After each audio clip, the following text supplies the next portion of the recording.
कौन बाजी मारेगा इसमें? बाजी तो केजरीवाल ही मारेंगे कि बीजेपी का दूल्हा कौन है, मतलब अगला मुख्यमंत्री। क्लिनिक नहीं जा रहे, क्लिनिक पे क्या है, वहाँ पे चेकअप फास्ट नहीं हो पाता है ना। वफादारी उसके लिए है जो कौम का फायदा करेगा, समाज का फायदा करेगा। जिनके लिए वो वोट मांगने आ रहे हैं उनकी कुछ खामियां तो बताएं। जो 5 साल यहाँ विधायक रहे उन्होंने क्या करा जनता से। सबसे पहले तो हिंदू मुस्लिम का फसाद खत्म करना पड़ेगा। योगी जी सिर्फ और सिर्फ अपने हिंदुत्व को लेके चलते हैं। यहाँ पर तो पब्लिक को इकट्ठा कर रहे हैं, कुर्सी चाहिए सबको। हम बीजेपी को वोट दे जो हिंदू से मुसलमान करा रही है उसको वोट दे, या केजरीवाल को वोट दे जो गली गली में ठेके खुलवा रहा है। नमस्कार, मैं ब्यूटी गिरी और आप देख रहे हैं न्यूज वॉच भारत। इस वक्त हम रघुवीर नगर में मौजूद है और आपको बता दें यहाँ पर देश के गृह मंत्री अमित शाह यहाँ पर खुद आने वाले हैं और उसके लिए यहाँ पर तांता लगा हुआ है। यहाँ पर हमारे साथ तमाम वो लोग यहाँ के आसपास के मौजूद है, दूर दूर से चलकर आए हैं।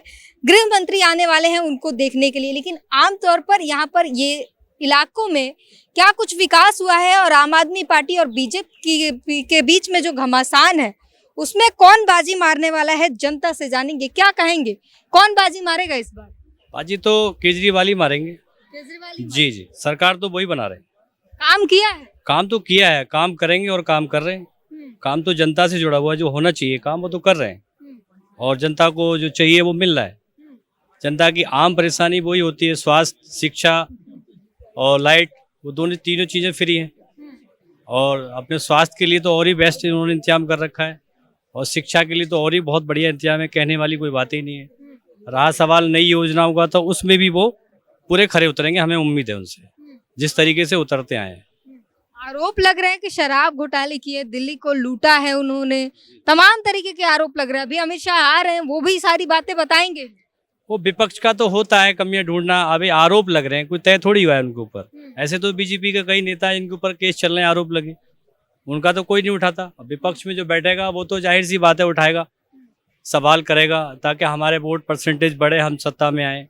सत्ता में अगर आना होता है इन लोगों को तो ये कमियां थोड़ी ढूंढेंगे, अपने वादे करो ना, जो वादे करे वो निभाओ, जो जनता से वादे करिए वो निभाओ, जनता खुद चुनेगी तुम्हें। विपक्ष में जब तक बैठे रहोगे, आरोप पे आरोप लगाते रहोगे, उनके ऊपर कोई आरोप तय नहीं हुआ है। अभी आगे देखते हैं, अभी जो चल रहा है वो तो बहस है। केजरीवाल ही सरकार बनाएंगे, सीटों का हेरफेर हो सकता है, जिसका जो जहाँ विरोध है वहाँ पे जनता उनको नकार सकती है और जनता ही फैसला करती है। लेकिन भाजपा भी कह रही है कि 40 से 45 सीटें हम ला रहे हैं इस बार। वो तो तीसरी बार मुझे सुनते हो गया कि 40 से 35 सीटें बहुमत से आ रहे हैं, बहुमत से आ रहे हैं। ऐसा हो नहीं सकता। सीटें या तो कम हो सकती हैं भाजपा की, जिस हिसाब से वो काम करते हैं। उनका काम ही क्या है, सिर्फ नफरत फैलाना, ना तो लोगों को जोड़ना, ना लोगों के लिए कोई काम करना। ऐसा तो अभी कोई आया नहीं उनका जो रिजल्ट, जो काम हो, जिसके लिए कि वोट मांगे। वो उनके पास कोई ऐसा है जो विकास के ऊपर बात करें कि हमने आपके लिए कुछ करा, जनता के लिए कुछ करा, ऐसा उनके पास कोई मुद्दा नहीं है। सिवा कमियां ढूंढना, आरोप लगाना, केस डालना, और अपने आप ही फैसले कर लेते हैं वो लोग, कोर्ट के ऊपर छोड़ते ही नहीं। अभी कोई आरोप तय नहीं हुआ केजरीवाल के ऊपर, जिस तरीके से कि वो लगा रहे हैं। पहले भी आरोप लगते रहे पर आरोप तय नहीं हुआ अभी कोई। लौटेंगे आपके पास। सर, क्या कहेंगे, जिस तरीके से लगातार आरोप लगते हैं केजरीवाल के कारण दिल्ली का विकास रुका हुआ है, क्या कहेंगे इसका? केजरीवाल के कारण नहीं रुका विकास रोकती बीजेपी और उनके एमएलए को, विधायकों को धमकाना, गलत सलत बोलना। अब यहाँ तो 70-30 का मसला है। 70% है चंदेले जी की तरफ, 30% इनकी की तरफ। जो भी हमें फायदा है वो केजरीवाल जी से है। उन्हें फायदा ये है, पानी का बिल भी कम आ रहा है, बिना मोटर के पानी 1 मंजिल चढ़ता है, और स्कूल में भी अच्छी पढ़ाई लिखाई बच्चों की हमारी। मेरे खुद 2 बच्चे स्कूल जाते हैं, सरकारी स्कूल में। ठीक है, साथ में हॉस्पिटल है गुरु गोविंद सिंह, उसमें भी अच्छी देखभाल होती है। और हमारी जो लेडीज वगैरह है, हमारी बहन है, जो माँ है, तो अगर बस में जाना हो तो फ्री सेवा उनके लिए। पब्लिक को क्या चाहिए होगा? पब्लिक को यही चाहिए होगा सिर्फ। पीछे से बोल रहे, आगे आइए, बोलिए क्या कह रहे हैं? बीजेपी का दूल्हा कौन है ये तो बताएगा आपको ही। आप अपनी टीआरपी बढ़ाने के लिए जिस तरीके की आप बात कर रहे हैं, तो मुझे एक बात आप ये निष्पक्ष कीजिए कि बीजेपी का दूल्हा कौन है, मतलब अगला मुख्यमंत्री बीजेपी का कौन है? कोई चेहरा सामने आया है बीजेपी का? नहीं आया ना। बीजेपी कह रही है कि हम मुख्यमंत्री का चेहरा पहले नहीं बताते, हम पहले चुनाव लड़ते हैं, उसके बाद देखते हैं कि मुख्यमंत्री बनने के योग्य कौन होता है। राजस्थान, छत्तीसगढ़ या एमपी ले ले, हर जगह ऐसे ही होता है। ऐसा कुछ नहीं है, ये इनका वही होता है कि चेहरा बाद में बताएंगे। जैसे कि पहले वादे करना, उसको ना निभाना, समझ रहे हैं ना आप। 15 लाख रुपए शायद मेरे अकाउंट में तो आए नहीं है, आपके किसी के अकाउंट में आए हो 15 लाख रुपए, तो आप बताइए। इन लोगों से बात सिर्फ आप एक यही मुद्दे उठा के चलते हैं कि 15 लाख आएंगे, 500 का सिलेंडर, 400 का सिलेंडर मिलेगा। हम तो विकास पूछ रहे, विकास हुआ कि नहीं? दिल्ली का विकास हुआ? विकास यहाँ पे ये हुआ है, आप चलिए मेरे साथ गुरु गोविंद सिंह हॉस्पिटल में, जो पहले यहाँ पे साफ सफाई नहीं रहा करती थी, आज इतनी साफ सफाई है। और कोई भी बच्चा चला जाए, लेडीज जाए, कोई भी जाए वहाँ पर, उनकी वहाँ पर पहुँचने से पहले मतलब इतनी सुविधा है कि मतलब डॉक्टर साहब जो है मतलब पहले वहाँ बैठे हुए होते हैं। पहले क्या था, डॉक्टर साहब नहीं है, रूम गेट बंद कर दिया, नहीं अभी नहीं खाना, लंच के बाद आना, ऐसा होता था। अब ऐसा कुछ नहीं। मोहल्ला क्लिनिक की हालत ऐसी ही है, वहाँ पे बकरियां वैसे पड़ी हैं, कोई गाय भैंस जा रही हैं मोहल्ला क्लिनिक में, कोई इलाज कराने इंसान नहीं जा रहा। इलाज कराने इंसान बीमार जब पड़ेगा ज्यादा, जब तो जाएगा। जब बीमार हो, बीमार नहीं पड़ रहे, दिल्ली बीमार पड़ रही है ना, हॉस्पिटल क्लिनिक नहीं जा रहे। क्लिनिक पे क्या है, वहाँ पे चेकअप फास्ट नहीं हो पाता है ना, इसलिए बंदा वहाँ नहीं जाता है। फास्ट तो चेकअप आपके हॉस्पिटल में मिलेंगे, मशीनें सारी वहाँ मिलेंगी, तो इसलिए पहले यहाँ जाता है, मोहल्ला क्लिनिक पे नहीं जा रहा है। स्वाति मालीवाल जो आम आदमी पार्टी की ही हैं, वो लगातार दिल्ली घूम घूम के बता रही हैं कि दिल्ली में कितना कचरा है, दिल्ली में डायरेक्ट नल से विस्की सप्लाई हो रहा है। क्या कहेंगे इसके बारे में? मैम कचरा तो पहले भी रहता था, कचरा ये नई कोई बात नहीं है कचरे की। कचरा राजधानी है, इसका तो ख्याल राजधानी है, आप चले जाइए वहाँ पे, ये जो कचरे का ढेर लगा था वहाँ पर देखिए कितनी अब मतलब पहले से फैसिलिटी हो गई, मतलब कचरे को साफ किया गया है, वहाँ से कचरे को हटाया गया है, तो कचरा धीरे धीरे ही हटेगा। ये तो नहीं दिल्ली एकदम से साफ हो जाएगी, ऐसा तो नहीं होगा ना। लेकिन जो कमियां जो पहले थी वो पहले से बहुत मतलब अब ना के बराबर हैं। आम आदमी पार्टी के लिए तो समझ लिया, यहाँ पर गृह मंत्री आने वाले हैं, भाजपा से हैं, क्या कहेंगे उनके लिए, गृह मंत्री के लिए, भाजपा के लिए?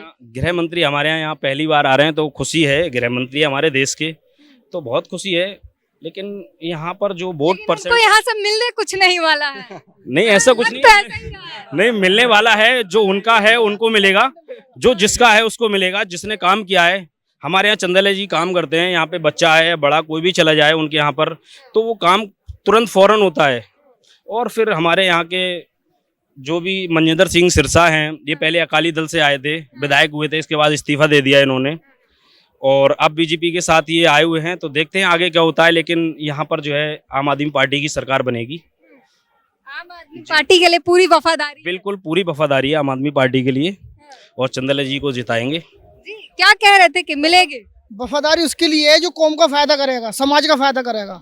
अब कोई जीत गए भी नहीं दिख रहा है, यहाँ 5-5 साल जीती है या हार जाए, वो जाके अपने पंजाब या पंजाबी बाग में रहना है। जैसे चंदेला जी तो हमारे पड़ोसी हैं, चंदेला जी जब दिलो, जब 12 बजे 1 बजे रात के दिन में जिस टाइम चले जाओ, वो नहीं होते हैं घर पे, उनकी वाइफ होती है, उनकी बेटी होती है, उनका लड़का होता है, कोई ना कोई मिलता जरूर है, और काम ज्यादातर हो ही जाता है। हमारा काम कोई भी चले हम किसी तरीके से, हर तरीके से हमारे लिए साथ हैं वो। तो आम आदमी पार्टी के लिए पूरी आशा? जी पूरे सपोर्ट है, पूरा वोट है, हर तरीके से साथ में घूमते हैं उनके हम, बिल्कुल साथ हैं उनके हम।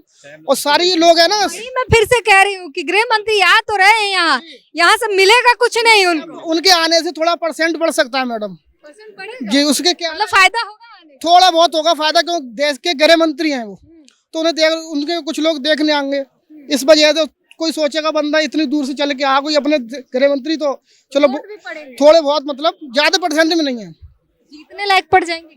जीतने लायक तौर के नहीं। धनवती चंदेला जी है, गृह मंत्री आए हैं तो उनकी लाज रख लेंगे। थोड़ी बहुत तो रखना पड़ेगी लाज, तो गृह मंत्री सबके ही है, वही होम मिनिस्टर है देश के। जिनके लिए वो आ रहे हैं, जिनके लिए वो वोट मांगने आ रहे हैं, उनकी कुछ खामियां तो बताएं। जो 5 साल यहाँ विधायक रहे, उन्होंने क्या करा जनता से, जनता को मोहर लगवाने के लिए MLA लेटर पे कितनी परेशानियां उठानी पड़ती थी, क्योंकि वो खुद यहाँ नहीं रहते, इतने अमीर आदमी हैं, वो गरीब की हालत क्या समझेंगे। इससे पहले अगर वो रहे, हार गए या नहीं लड़े, उसके बाद तो बीच में जनता के रहना चाहिए ना। वो सिर्फ अपने वोटरों से आके मिलके चले जाते हैं। वही गृह मंत्री आ रहे हैं, अच्छी बात है, उनको कम से कम आने के लिए, गृह मंत्री अगर उस प्रत्याशी के लिए आना चाहिए जो जनता से जुड़ा हुआ काम करे, ये ना कि अमीरों के लिए। जिस तरीके से उनके पास अमीरी है, उनको गरीबों से कोई मतलब नहीं है। ये कॉलोनी जो है यहाँ पे बेरोजगार और रोजगार देती है। यहाँ पे बहुत ऐसे लोग हैं जिन लोगों के लिए बहुत राहत। हाँ बोलिए, क्या क्या समस्या, क्या हो गई? गृह मंत्री आ रहे हैं यहाँ पर वोट मांगने के लिए, लेकिन यहाँ पर जो दिखाई दे रहा है कि उनको यहाँ से कुछ मिलेगा नहीं। स्वागत है गृह मंत्री जी का, यहाँ आ रहे हैं, बहुत अच्छी बात है। लेकिन यहाँ के आप कम से कम यहाँ की परेशानियाँ, यहाँ की उलझने मालूमात करें, ग्राउंड लेवल पे उतरें, क्या हाल है यहाँ का वो देखें, मालूमात करें और फिर स्वागत करेंगे उनका। वो सबके गृह मंत्री हैं, हमारे अकेले के नहीं है, हिंदू के मुसलमान के सबके हैं। बताइए और क्या पूछना है। भाजपा कह रही है मौका देंगे तभी तो हम काम करेंगे, मौका ही नहीं दे रहे हैं, आने ही नहीं दे रहे 10 साल से। सबसे पहले तो हिंदू मुस्लिम का फसाद खत्म करना पड़ेगा। सबसे पहले रोजगार की योजना लानी पड़ेगी, बेरोजगारी खत्म करनी पड़ेगी, गरीब अमीर का फर्क खत्म करना पड़ेगा। एक मिनट, ये सारी की सारी उनको जो बुनियादी चीजें हैं ये खत्म करनी पड़ेंगी। इन सबको देखते हुए फिर देश विकास करेगा। देश के ऊपर ध्यान देना पड़ेगा, ना कि फालतू फसाद के ऊपर ध्यान देना पड़ेगा। देश के ऊपर ध्यान देंगे, देश के युवाओं पे ध्यान देंगे। यही बात तो बीजेपी कह रही है कि अरविंद केजरीवाल के कारण दिल्ली का विकास रुक गया है। मेरी बहन बीजेपी कह रही है तो बीजेपी कर कहाँ रही है? हम तो पूरे हिंदुस्तान को देख रहे हैं, हम दिल्ली को नहीं देख रहे केवल। और राज्य में भी सरकार है। अब योगी जी को ले लो, योगी जी सिर्फ और सिर्फ अपने हिंदुत्व को लेके चलते हैं और किसी को देखते ही नहीं है। पहले आए थे योगी जी, कह के गए हैं कि उत्तर प्रदेश का राज्य देख लो और दिल्ली की तुलना कर लो, जाके यमुना में डुबकी लगाओ, हम तो लगा लिए प्रयागराज। अरे मेरी बहन, यमुना पे डुबकी लगा रहे हैं, उनका सम्मान है, हम सबके साथ चल रहे हैं। लेकिन मेरी बात तो सुन लीजिए, सबको साथ में लेके चलेंगे तभी तो कहानी आगे बढ़ेगी। केजरीवाल जी जा ही नहीं रहे, उनके पुतले को डुबकी लगाई जा रही है। ऐसा है, यहाँ पर जनता से प्यार कोई नहीं कर रहा है, यहाँ कुर्सी से प्यार कर रहे हैं। ये तो सब जितनी भी जनता है सबको बेवकूफ समझ रहा है, कुर्सी से प्यार कर रहा है आदमी। यहाँ पर तो पब्लिक को इकट्ठा कर रहे हैं, कुर्सी चाहिए सबको, आदमी से कोई प्यार नहीं कर रहा। व्यवहार किसी के पास नहीं, व्यापार हो रहा है। तो आप ग्राउंड लेवल पे उतरे, लोगों की परेशानी समझे। जहाँ आप खड़ी है, कहाँ देखिए कहाँ खड़ी है आप? खड्डे हैं, जमीन खुदी पड़ी है, सब खराब है, नशे में जगह जगह शराब के ठेके खुले हुए हैं। हम केजरीवाल को वोट दें, हम बीजेपी को वोट दें जो हिंदू से मुसलमान करा रही है उसको वोट दें, या केजरीवाल को वोट दें जो गली गली में ठेके खुलवा रहा है? किसको वोट दें बताइए? जहाँ कूड़े के ढेर लगे हुए हैं किसको वोट दें? पूरी दिल्ली का बुरा हाल है, पूरे हिंदुस्तान का बुरा हाल है। कहीं हिंदू मुसलमान का फसाद हो रहा है, कहीं लड़ाई झगड़े हो रहे हैं। बताइए क्या करें? एक आम आदमी, सब मेरे जैसे लोग हैं यहाँ पर, क्या करें बताइए? ऑप्शंस क्या है? बिल्डिंगें बन गई स्कूल की, मानते केजरीवाल ने काम कराया, पढ़ाई लिखाई का सिस्टम कहाँ है? मैं अपने बच्चों को सरकारी स्कूल से प्राइवेट में ले आया हूँ, क्या हुआ? शिक्षा तो है ही नहीं। मानते कि बिल्डिंगें बन गई हैं, रोज वो तो नहीं है, शिक्षा नहीं है, सिर्फ शिक्षा नहीं है। केजरीवाल जी के अंदर कमी है। 5 साल में उन्होंने दिल्ली में सरकार बनाई, क्या किया? पूरी दिल्ली का बुरा हाल है। जो बीजेपी है वो अपने गुण गा रही है, केजरीवाल अपने गुण गा रहा है। हम किसको कहें? हम कहाँ जाएं? हम किसको वोट दें? कांग्रेस बहुत पीछे है, उसको आगे ला नहीं सकते, वो तो खड्डे में पड़ी हुई है। और कौन सा ऑप्शन है? हम चाह के बीजेपी को दिल खोल के दिखाते हैं तो भी कहता है आप हमारे नहीं, क्योंकि हम मुसलमान हैं। हम कहाँ जाएं? हमें बताइए आप। हमें सीने से लगाएं, हम यहीं पैदा हुए, यहीं मरेंगे, यहीं हमारा दफन होगा, यहीं के हिंदुस्तानी है। मैं नहीं है, सारे हम हिंदुस्तानी है। हमारा खून यहाँ का है, हमारा मूल यहाँ का है, हमारे बाप यहाँ के थे, हम सब यहीं के ही हैं।